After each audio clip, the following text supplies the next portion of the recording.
말씀입니다. 근데 우리가 읽은 거는 17절로 34절까지 읽었습니다. 근데 20장을 다 하려고 하니까 길어서 포도원 비유는 잘 아시기 때문에 그것은 제가 읽질 않았습니다. 내용은 다 아시니까 포도원 주인이 일꾼들을 부르러 이제 나갔다가 제가 설교할 때 보니까 한 달란트씩이라고 그러더라고요. 한 데나리온씩 이제 주기로 약속을 하죠.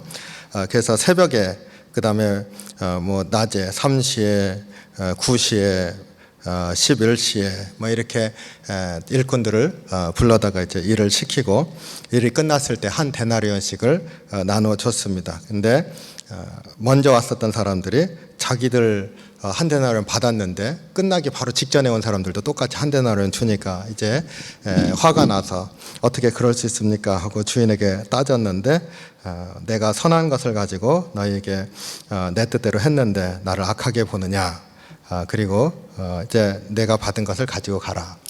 마지막에 이와 같이 나중된 자로서 먼저 되고 먼저 된 자로서 나중된 자가 있을 것이다. 이게 이제 그 포도원 비유의 내용입니다. 근데 이 부분이 굉장히 중요한 게 지금 예수님의 가르침이 공동체 내부 안에서 은혜 받은 사람, 용서받아서 주님을 믿는 백성들이 된 사람들 사이에서 서로 용서하며 살라. 이것이 주 메시지입니다.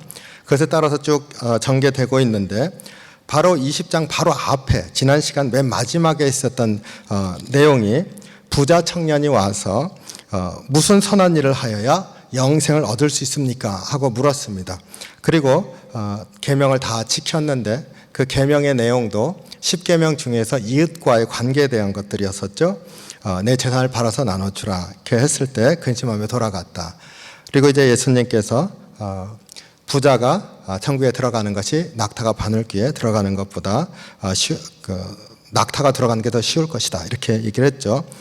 그럼 누가 갑니까? 하나님은 하실 수 있다. 하나님으로서는, 사람으로서는 안 되지만 하나님으로서는 할 수 있다. 그래서 사람이 행하는 것이 아니라 하나님이 은혜로 베풀어 주신 것임을 다시 한번 얘기를 했었습니다. 그리고 나서 마지막에 먼저 된 자가 나중되고 나중된 자가 먼저 될 것이다 이렇게 얘기를 했습니다. 이 먼저 된 자가 나중되고 나중된 자가 먼저 된다가 19장 마지막 말씀입니다. 그리고 이제 20장에 와서 포도원 비유를 해주고 있는데 포도원 비유의 내용도 먼저 된 자가 나중되고 나중된 자가 먼저 되는 일이 있을 것이다 라고 하는 것에 대한 설명인 거죠. 다시금 끄트머리에 이와 같이 나중된 자로서 먼저 되고 먼저 된 자로서 나중되리라 이렇게 얘기를 하셨습니다. 그러니까 그것에 대한 설명입니다. 그렇기 때문에 이어져 있는 것을 볼 수가 있어요. 이어져 있기 때문에 이 포도원 비유를 다시금 앞에 부자 청년이 했던 질문과 연결지어서 생각해 볼 필요가 있습니다. 부자 청년이 질문했었던 것은 무슨 선한 일을 해야 영생을 얻으리까 이렇게 물었습니다. 그러니까 선한 일이라고 하는 것은 사람의 일이 아니라 하나님의 일인데 왜 나에게 와서 묻느냐. 예수님께서 말씀하셨죠. 모든 것이 다 하나님으로부터 기원하는 것이어야 선한 일이다 대답하셨습니다. 마찬가지로 여기에서도 이 품꾼들이 와서 일을 했는데 일찍 와서 일했던 사람은 불만이 쌓였습니다. 나중에 끄트머리 온 사람들이 감사할 뿐이죠. 그런데 이 불만에 대해서 이 포도원 주인이 하는 대답이 이겁니다. 보면은 내가 선함으로 내가 나를 악하게 보느냐 대답하셨습니다. 그러니까 내가 선하게 했는데 내가 선하게 한 것을 통하여서 내가 나를 악하게 보느냐라고 했습니다. 부자 청년의 질문이 무슨 선한 것을 하여야 영생을 얻으리까 했는데 바로 그 선한 것이 무엇인지를 보여주는 것이죠. 선한 게 뭡니까? 포도원 일꾼들의 입장에서는 부자 청년이 했던 것과 같은 의미로 질문을 한 겁니다. 내가 새벽부터 와서 문 닫을 때까지 하루 종일 일했는데 어떻게 끝날 무렵 1시간 일한 사람하고 나가 똑같이 한 데나리온을 받을 수 있습니까? 라고 물었습니다. 여기에서 질문은 일꾼들은 생각하기에 내가 일한 양이, 그러니까 내가 일한 것이 하루 종일 한 것과 1시간 한 게 어떻게 같습니까? 그러면은 그 임금을 받는 게 보상이라고 한다면 선한 일에 대한 갚아주시는 것이 임금의 형태로 나타나 있는 거죠. 품삯의 형태로 나타나 있는 거죠. 그렇다고 한다면 내가 행한 것이 하루 종일이었었고 이 사람은 끝나기 1시간 전에 와서 일한 것이 다인데 내가 한 선한 일은 이만큼이고 이 사람이 한 선한 이거밖에 안 되는데 어떻게 한 데나리온씩 똑같이 줄 수 있습니까? 라고 하는 대답입니다.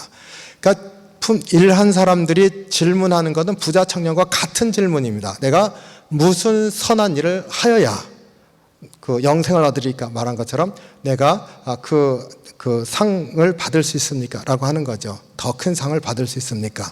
그런데 포도원 주인은 그렇게 답하지 않았습니다. 포도원 주인이 일하게 하는 것은 포도원에 일할 사람이 없어서가 아니었던 겁니다.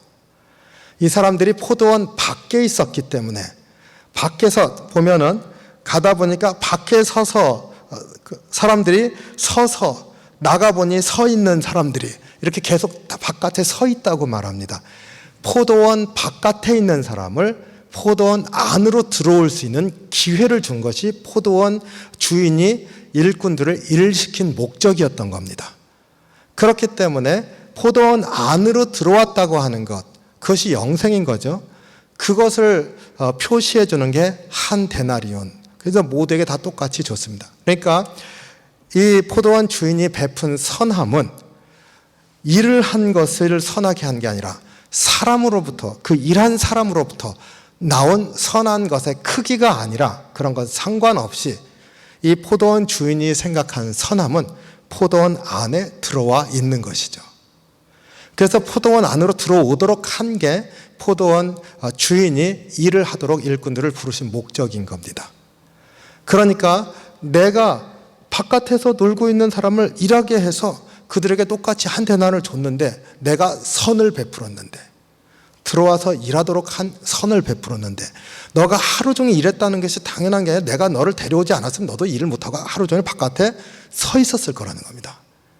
데리고 들어와서 일하게 한 선을 베풀었는데 내 선에 대해서 너가 악하게 보느냐. 선의 기준이 어디에 있습니까? 포도원 주인의 마음에 있습니다. 그래서 이것이 내 뜻이니라 대답했습니다. 그러니까 여기에서 선함이라고 하는 것이 포도원 주인으로부터 나오고 있고 선함의 내용도 사람이 얼만큼 일을 했느냐에서 출발하는 것이 아니라 포도원 주인이 포도원 바깥에 있는 사람을 들어오도록 한 것이 선한 것이라는 거예요. 예수님이 오셔서 은혜로 용서해 주시고 구원을 받게 해주신 게 선한 것이라는 겁니다. 그 선한 은혜를 받기 위해서 내가 무엇인가를 했다는 것이 중요한 게 아니라는 거죠. 그런데 먼저 된 자가 나중되고 나중된 자가 먼저 되는 일이 일어나는데 그게 무슨 일입니까? 이 일은 바깥에서 일어나는 게 아니라 어디서 일어납니까? 포도원 안에서 일어났습니다. 포도원 안에서 내가 일을 했는데 내가 더 많은 일을 했는데 라고 질문을 했어요. 그래서 거기에 더 많은 상급을 받아야 되는 거 아닙니까? 품삯을 더 받아야 되는 거 아닙니까? 얘기를 했습니다. 그런데 그게 아니라는 거죠. 내부에서 분쟁이 일었습니다. 저 사람 아무것도 안 했는데 나는 많이 했는데 내부 문제입니다. 그런데 기억하라는 것은 들어오게 하지 아니하였다 하면 너는 들어오지도 못하고 똑같이 바깥에 있었을 것이라는 겁니다. 그게 중요한 게 아니라는 거죠. 그러니까 다 용서받았기 때문에 주의 백성이 된 것이고 빚 탕감의 크기는 사람마다 다를 수 있지만 다 엄청난 빚을 탕감받았다라고 하는 사실을 기억하는 것. 그게 이제 이 포도원 주인이 하나님이 베풀어 주신 선한 일이고 그것이 하나님의 뜻이고 그것이 믿음의 공동체 내부에서 있어야 되는 일인 것이죠. 그래서 그 안에서 먼저 된 자가 나중되고 나중된 자가 먼저 되는 일이 일어나는데 그 일은 어떻게 일어납니까? 불평하는 자가 나중이 되어져 버렸어요. 먼저 은혜를 받아서 먼저 들어왔는데 그것이 자기의 의가 되어서 공로가 되어서 그 다음으로 포도원 주인에 대한 불평으로 변해버렸습니다. 이 사람 나중에 들어온 사람 그저 감사할 뿐입니다. 다른 사람에게 먼저 온 사람에게 2데나리온 자기들은 1데나리온 받았지만 2데나리온 준다고 해서 나중에 들어온 사람들이 불평할 리가 없죠. 자신은 감사할 뿐입니다. 근데 이 감사에 의해서 먼저 된 자가 나중되고 나중된 자가 먼저 되는 일이 벌어진다는 거죠. 그래서 이 포도원 비유도 앞에 서 있었던 내용에 대한 보충 설명과 같은 비유로 나오고 있습니다. 이게 굉장히 중요한 비유죠. 그리고 기독교 공동체 내부에서 무슨 일이 있어야 되는지에 대해서 가르쳐주는 그러한 비유입니다. 어떻게 하라고요? 포도원 안에 들어와 있는 것을 감사하는 게 진정으로 선을 베풀어 주신 하나님께 응답하는 거라는 겁니다. 그리고 실제로 이제 이것에 대해서 그러면 어떻게 합니까? 하는 질문이 이제 그 다음 이야기에서 다루어집니다. 그 다음 이야기가 뭡니까? 이제 포도원 안에 있는 사람들, 그러니까 제자들이죠. 그들에게 말씀을 가르쳐 주시는데 그 말씀의 가장 최고의 것, 예수님께서 이 땅에 오셔서 가르쳐야 될 하나님 구원의 가장 핵심적인 메시지, 그게 뭐예요? 예수님께서 십자가를 지시는 겁니다. 그것을 다시 한번 얘기를 합니다. 총 3번을 얘기하는데 지금 이제 3번 마지막으로 얘기를 합니다.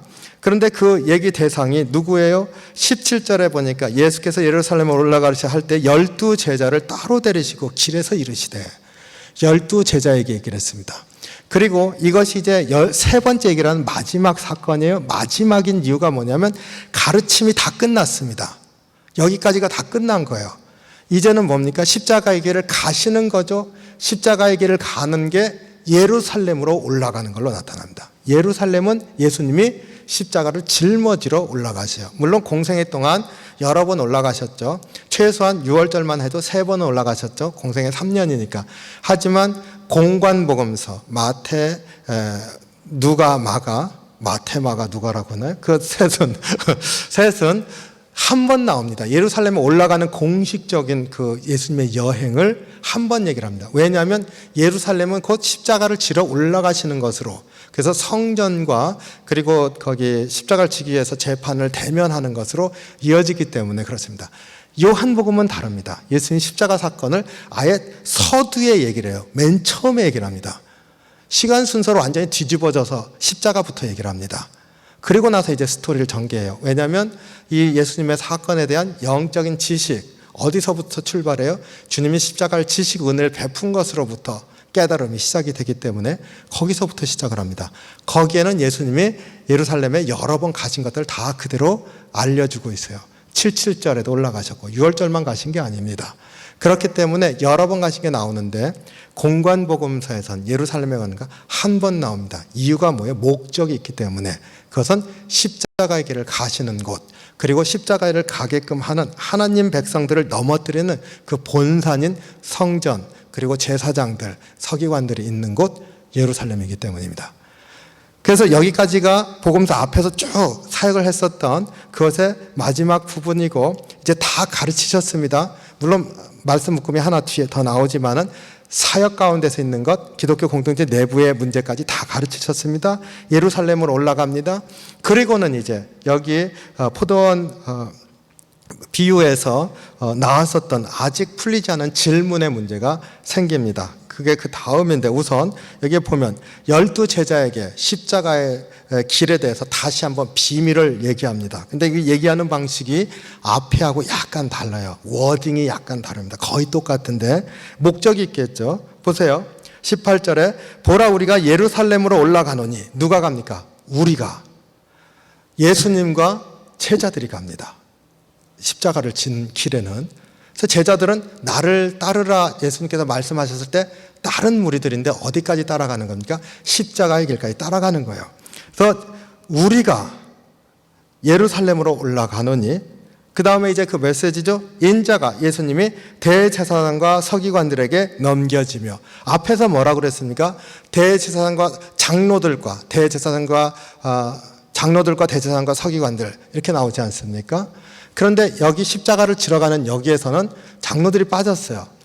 이스라엘 지파를 대표하는 사람들이 빠졌습니다. 누가 나옵니까? 대제사장과 서기관들. 이들이 누구를 대표해요? 대제사장은 성전에서의 제사를 대표하죠. 성전입니다. 서기관들은 율법을 기록하고 보존하는 사람들입니다. 그리고 율법의 내용을 정확하게 보존하면서 해석이 다른 데로 잘못된 해석이 나오지 않도록 그것을 기준을 잡아놓는 사람들이에요. 율법을 지키는 사람들입니다. 예수님께서 예루살렘으로 올라가셔서 인자가 대제사장들과 서기관들에게 넘겨지며 그들이 죽이기로 결의하고, 누가 죽이는 겁니까? 성전이 죽이는 겁니다. 율법이 죽이는 겁니다. 예수님이 재판받을 때 받게 되는 질문이 많이 있죠. 그런데 그 질문 많은 것 중에 예수님이 대답하는 게 이 두 가지와 관련된 겁니다. 예수님이 돌아가시는 이유는 성전을 다시 세우시기 위해서, 율법을 완성하시기 위해서죠. 그러니까 이 비밀을 제자들에게 얘기를 했습니다. 그리고 제자들도 같이 가게 하십니다. 우리가 같이 예루살렘으로 올라가자. 인자가 대제사장과 서기관들에게 넘겨져서 그들이 죽이기로 결의하는, 성전과 율법이 죽이기로 결의하는, 그 다음에 재밌어요. 이방인들에게 넘겨지며, 하나님 백성이 아니라 버려지는 거죠. 이스라엘 백성에서 완전히 버려지시는 겁니다. 그리고 내용상으로는 로마 군에 의해서, 로마 법정에 의해서 죽일 수가 있기 때문에 거기에 넘겨지는 걸 얘기하지만 함축적인 겁니다. 완전히 버려지는 거죠. 그래서 영문 밖에 버려지셨다, 이런 얘기 하잖아요. 바로 그거죠. 이방인들에게 넘겨줘 그를 조롱하며 채찍질하며 십자가에 못 박게 할 것이나 제3일에 살아나리라. 예수님께서 십자가의 비밀을 제자들에게 얘기하고 같이 올라가셨습니다. 다 가르치신 다음에 마지막이 뭡니까? 예수님의 진짜 성취하고자 하시는 그 메시지를 얘기를 했습니다. 이 메시지를 들은 제자들의 반응이 이어집니다. 그때 세베대 아들의 어머니가 그의 아들들을 데리고 예수께 와서 절하며 무엇을 구하니 예수께서 이르시되 무엇을 원하느냐. 여기에서 세베대의 아들들도 성인인데 야고보, 요한 아닙니까? 예수님께 와서 예수님, 내가 나중에 예수님 그 하나님 나라가 임할 때 예수님의 좌우편에 앉기를 원합니다. 이렇게 얘기해도 되잖아요. 근데 세베대의 어머니가 와서, 아들들을 데리고 어머니가 와서 어머니가 구했습니다. 이게 어머니가 데리고 온 거라고 그 사건 자체는 그겁니다. 근데 굉장히 의미심장합니다. 예수님의 십자가의 길에 대해서 배운 사람들은 제자들입니다.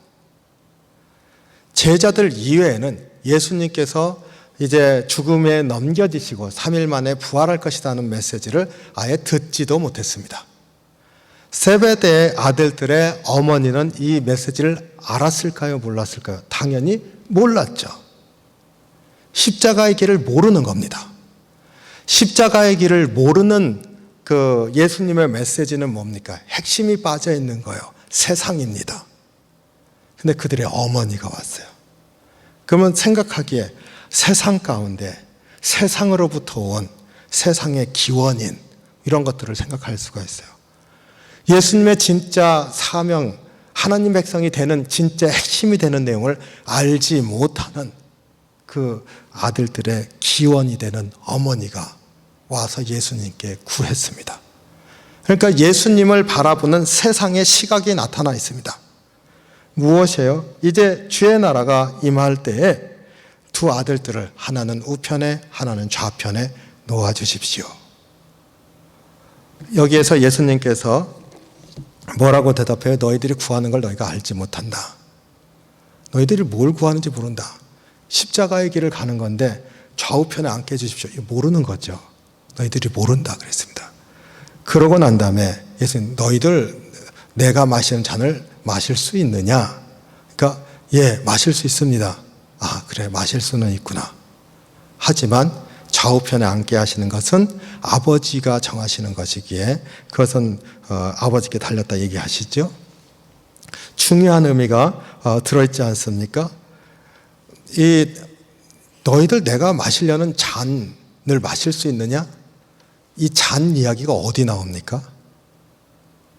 겟세마네 동산에서 예수님께서 땀방울이 핏방울이가 되면서 아버지께 이 잔이 내게서 지나가게 하옵소서. 그러나 아버지의 뜻대로 마옵시고, 아니 내 뜻대로 마옵시고 아버지의 뜻대로 하옵소서. 잔을 받으시는 거죠. 내가 마시려고 하는 그 잔을 너는 마실 수 있느냐? 예, 마실 수 있습니다. 내가 알지 못하고 대답하는데 그리 될 것이다. 야고보가 실제로 첫 번째 순교자가 되죠. 사도행전에 보면. 그러나 내가 내 좌우편에 앉는 것은 아버지께서 정하시는 것이기 때문에 그것은 그 예비하신 자가 될 것이다 말씀하셨습니다. 이 안에서 십자가의 길에 대해서 세상이 보고 있는 시각이 나타나 있습니다. 세상은 예수님께서 이제 예루살렘에 올라가시면 예루살렘에 이제 다윗 왕과 같은 왕으로서 예루살렘의 왕이 될 것이다 이렇게 기대하는 거죠. 그러니까 좌우편에 그 좌의정, 우의정, 좌의정 되게 해달라고 하는 거지 않습니까? 높은 자리를 얘기를 합니다. 예수님께서 이 대답을 이렇게 하셨을 때 제자들이 화가 나죠. 이 제자들도 똑같습니다. 아니 어떻게 저런 것을 구할 수가 있어? 그럼 우리들은 뭐야? 이런 거지 않습니까? 그러니까 예수님께서 제자들을 따로 부르셨습니다. 예수께서 제자들을 불러다가 이르시되 이방인의 집권자들은 그들이 임으로 주관하고 그 고관들이 그들에게 권세를 부리는 줄을 너희가 알거니와. 이방인들, 세상은 권세가 있으면 그 권세를 행사하는 것이라고 너희들이 알고 있는데, 그래서 모든 것이 성취되었을 때 권세가 있다 하면 권세를 가지고 높은 자리에서 권세를 가지고 다스리는 것, 행사하는 것으로 알고 있는데 이게 이방이라는 겁니다. 세상이라는 거예요. 너희 중에는 그렇지 않아야 한다. 너희 중에 누구든지 크고자 하는 자는 너희를 섬기는 자가 되고 너희 중에 누구든지 으뜸이 되고자 하는 자는 너희의 종이 되어야 하리라. 세상에서 권세를 갖는다고 하는 것은 높아지는 것이지만 이제 주님 나라가 임했을 때 십자가의 길을 통해서 이루어지는 주님의 나라는 섬기는 자가 되어야 되는 것이다. 그게 큰 자라는 겁니다. 제자들에게 이것을 이제 비로소 설명을 해줍니다. 그리고 인자가 온 것은 섬김을 받으려 함이 아니라 도리어 섬기려 하고 자기 목숨을 많은 사람들의 대속물로 주려 함이니라. 포도원 비유에서 어떻게 우리가 일했는데 우리는 이것밖에 안 주고 저 사람은 똑같이 취급할 수 있습니까? 라고 하는 것에 대해서 높아지려고 하는 거죠. 자기 의와 공로를 얘기하는 거죠. 그런데 주님이 그 공동체 내부에서 있어야 되는 것은 누가 더 많은 일을 했느냐, 더 많은 것을 받을 수 있는 자격이 있느냐, 그것이 아니라 섬기는 자가 되어야 된다는 겁니다. 이유는 뭐예요? 예수님이 우리를 위해서 대속물이 되어주셨기 때문에, 은혜로 포도원 바깥에서 들어왔기 때문에, 포도원 안에서 너희들 안에는 정말로 더 많이 갖기를 원하는 사람은 더 섬기는 자가 되어야 할지라. 그러고 보니까요, 먼저 된 자가 나중되고 나중된 자가 먼저 되는 일이 사실은 먼저 된 자가 그대로 먼저 될 수 있었습니다. 일찍부터 왔었던 사람이 하루 종일 포도원에서 일했습니다. 1시간 일한 사람도 똑같이 한 데나리온을 받았습니다. 만약에 먼저 하루 종일 일한 사람이 내가 바깥에서 일거리가 없어서 근심을 하고 있었는데 내가 들어와서 하루 종일 일하면서 기뻤는데 감사했는데 한테는 품삯을 받았는데 저 사람도 들어올 수가 있었구나.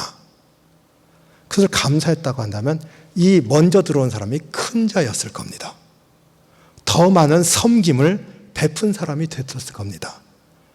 근데 그것을 섬기는 것으로 생각하지 않고 자기의 공로로 생각했기 때문에 내 삭은 왜 이렇게 적습니까? 하고 반응했기 때문에 먼저 된 자가 나중되는 자가 돼버리고 나중된 자가 먼저 된 게 된 거예요. 주님께서 이 십자가의 비밀을 가르쳐 주시면서 이 제자들에게 가르쳐 주신 게 그거죠. 인자가 온 것은 섬김을 받으려 한 것이 아니라 섬기려고 왔고 대속물로 주려고 왔다. 너희도 이와 같이 해야 될 것이다 말씀하셨습니다. 이게 이제 앞에서 그 교회가, 하나님의 공동체가 어떻게 살아야 될지를 가르쳐주는 메시지의 결론입니다. 그리고는 이제 이것을 이루시기 위해서 예루살렘으로 올라갑니다. 예루살렘으로 올라가는 마지막 29절에서 34절 메시지가 바로 이것을 전체 가르침을 랩업하는 말씀입니다. 이제 그 사건이 일어나는데, 그들이 여리고를 떠나 갈 때 큰 무리가 예수를 따르더라. 많은 사람들이 예수님을 따랐습니다. 잘 보세요. 예수님을 따랐습니다. 십자가의 비밀을 이들은 모릅니다. 따랐습니다. 맹인 두 사람이 길가에 앉아있다가 예수께서 지나가신다 함을 듣고 소리질러 이르되 주여 우리를 불쌍히 여기소서 다윗의 자손이여 하니 예수님을 따라오던 그 무리들이 꾸짖어 잠잠하라. 누구의 모습입니까? 포도원에서 아침 일찍 왔었던 사람들의 모습입니다. 십자가의 비밀을 알지 못하기 때문에 일어난 거죠. 꾸짖어 잠잠하라 하니 이들이 더욱 소리질러 이르되 주여 우리를 불쌍히 여기소서 다윗의 자손이여 하는지라. 이 맹인 두 사람은요, 예수님께 나를 고쳐주십시오 하는 이 소리질러 외치는 이 소리 안에 굉장히 중요한 고백을 하였습니다. 담겨 있습니다. 뭐예요? 주여 하고 불렀어요. 그런데 그 주여 하는 이 주님이 어떤 분입니까? 다윗의 자손이요. 오실이라는 것이죠. 다윗의 자손이라는 말은 그냥 다윗의 혈통에 있는 다윗 집안 사람이라는 뜻이 아닙니다. 성경 율법에서 다윗의 자손으로부터 메시아가 올 것이라고 했기 때문에 메시아여 하고 주여 하고 부른 겁니다. 그리고 불쌍히 여겨주십시오. 이게 주님께서 하나님의 마음을 우리에게 보여주셨을 때 처음부터 끝까지 말씀 묶음 지나오면서 계속 관통해서 나오고 있는 말입니다. 하나님이 우리를 불쌍히 여기셨어요. 저 불쌍히 여기셔서 맹인이 소리쳤습니다. 근데 이 맹인은 세상을 보는 사람이니까 못 보는 사람입니까? 맹인이니까 못 보는 사람이에요. 상징적으로 무엇을 못 보는 겁니까? 아직 하나님 나라를 못 보는 사람입니다. 그 소문을 들었어요. 주님, 나를 불쌍히 여기십시오. 내가 포도원 바깥에 있는데 나를 불쌍히 여겨주십시오. 이런 얘기입니다. 주님께서 머물러 서서 삭개오 집에도 집에 들어갔다 하지 않고 그 집에 머물렀다 그랬습니다. 머물러 서서 그 사람 앞으로 나아갔습니다. 그 다음에 보세요. 너희에게 무엇을 하여 주기를 원하느냐 물었습니다. 이 질문 어디서 나왔어요? 바로 앞에서 나왔습니다. 세베대의 아들들의 어머니가 와서 주님하고 구했을 때 그 예수님이 그 어머니에게 이렇게 했죠. 내가 무엇을 해주기를 원하느냐 이렇게 물었습니다. 그랬을 때 세베대의 그 아들들의 어머니는 내 아들들이 주님 나라에 임했을 때 주님의 좌우편에 있게 해주십시오 하고 대답을 했어요. 이 맹인에게는 내가 무엇을 해주기를 원하느냐 똑같이 물었습니다. 이 맹인이 정답을 말하죠. 주님, 내가 볼게 해주십시오. 나 보고 싶습니다. 맹인이니까 당연히 눈 뜨는 걸 원하는 거고 치유를 원하는 겁니다. 그런데 이 이야기의 맥락 가운데 뭡니까? 십자가의 길을 가고 계시는 우리 예루살렘 올라가신 주님, 내가 그 뜻이 무엇인지 아직 모릅니다. 내가 그것을 알게 해주십시오. 나도 알게 해주십시오.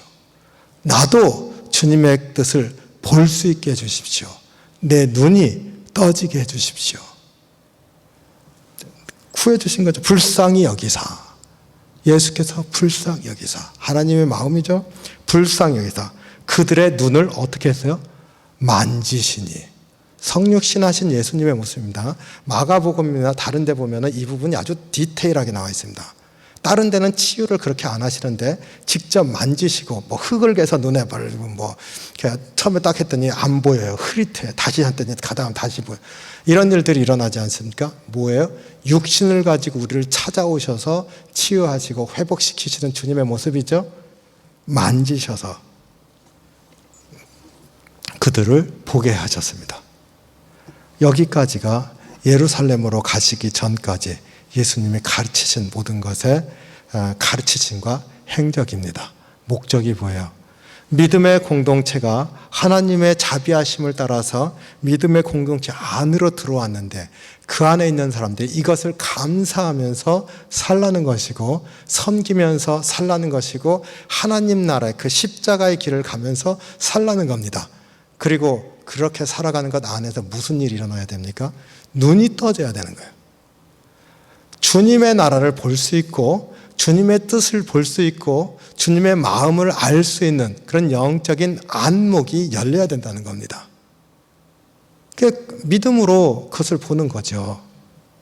예수님을 믿음으로 주님이 무엇을 원하시는지 아는 것이고 믿음으로 주님이 우리 안에 무슨 일을 행하시는지 아는 것이고 주님이 어떤 목적을 두셨는지를 아는 것이죠.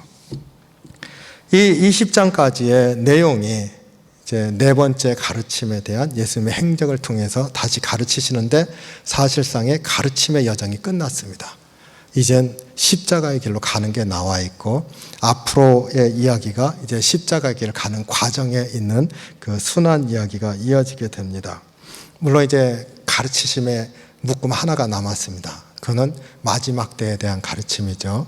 그러니까 예수님께서 십자가의 길을 가시면서 이제 십자가에서 돌아가시고 부활하시기 전에 이제 이 모든 과정이 끝나게 될 때의 징조에 관해서 가르쳐 주신 가르침이 하나 남았습니다. 그것에 관해서 이제 뒤에 나오겠지만 지금부터 이어지는 이야기는 십자가 길을 가는 도중에 이제 그 안에서 예수님이 이제 십자가의 길을 지키는 그 십자가의 길로 예수님을 몰아넣는 이들, 그게 누굽니까? 대제사장과 서기관, 성전과 율법과 부딪히는 이야기가 이어집니다. 성경 재밌지 않아요? 저는 가끔가다 많은 사람들이 성경이 앞뒤가 안 맞는다고 하는 얘기를 들을 때마다 성경 좀 많이 읽지 하는 생각을 많이 합니다. 성경이 얼마나 정교하게 써져 있는데요. 우리가 현대인이어가지고 옛날 기록할 때 메시지를 전하던 방식을 몰라서 그런 겁니다. 이 안에 주님이 무슨 일을 하셨는지 아주 클리어하게 전해주고 있습니다. 그리고 우리가 뭘 어떻게 해야 될지를 분명하게 전해줍니다. 그건 뭐예요? 예수님이 하신 말씀 한 가지입니다. 나를 따르라는 거예요. 나를 따라오라. 근데 이 12제자는 아직 눈이 떠지지가 않아가지고 따르는 게 그 육신으로 오시는 그 메시아, 이제 로마를 무너뜨리고 이스라엘 다시 회복시킬 메시아를 생각하면서 있기 때문에 다른 대답들을 하게 되죠. 그런데 불쌍히 여겨주십시오 외쳤던 그 맹인들이 눈이 떠진 걸 통해서 우리로 그렇게 눈 떠지기를 구하라고 하는 것을 전해주고 있습니다. 그래야 주님 나라를 바로 볼 수 있기 때문이죠. 오늘 말씀 이렇게 정리합니다. 예수님께서 믿음의 공동체 안에서 일어나기를 원하시는 게 무엇인지 아주 분명합니다. 그것은 주님이 가신 길을 따라가는 것이고 그것은 섬기는 것이고 그것은 내가 긍휼함을 입었다는 것을 아는 겁니다. 내가 무엇을 할 줄 알아서가 아니라 내가 용서받았기 때문에 하나님이 나를 불쌍히 여겨주셨기 때문에 내가 그것을 하는 것이라고 하는 분명한 고백을 가지고 주님 앞에 바로 서려고 애쓰는 그런 저와 여러분이 되시길 주님의 이름으로 축원합니다. 기도하겠습니다.